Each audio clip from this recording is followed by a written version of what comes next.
Hello, hey, this is Rich Rios of Military Mindset, and today's topic that we're going to cover is how to stop overthinking. So, overthinking is one of those processes that happens in our mind and in our life when we make decisions when there's a lot of pressure, there's a lot going on. Well, one thing I can tell you is action.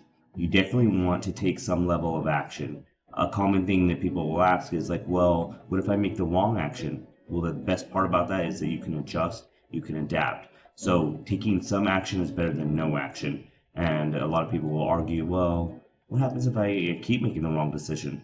I think you'll know then and you'll know how to adjust accordingly. But from there, you just have to take action. Zip everything else, take the action that you need to do, and then you will discover it along the way. The second part is when you have too much overthinking going on, to overcome that is setting a deadline.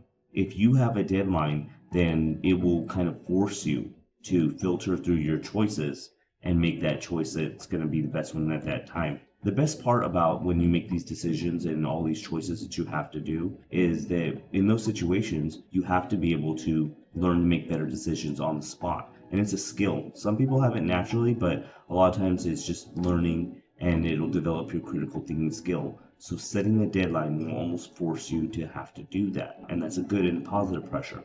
The third one is keeping your focus on action. So a lot of the times what individuals do when they're overthinking is they're focusing on the control aspects of the situation, of their decision, and it's just too much control. The only thing you can really control is the action that you take. So put your focus on the action that you're going to take. It could be a small step, a tiny step, a baby step. Anything counts. In fact, it's 100 points if you start at all. So take this advice, use this for your plans. Identify if you're doing what you're supposed to be doing right now or you're just thinking and thinking. Other parts I've seen this in my practices when individuals just have perfectionism. They want everything to be so perfect and everything right, but that's the catch is life is very dynamic.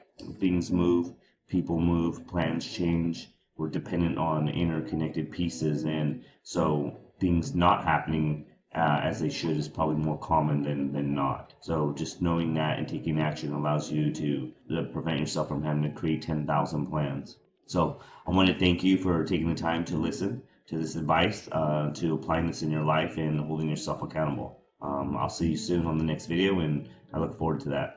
I appreciate you, and this is Rich.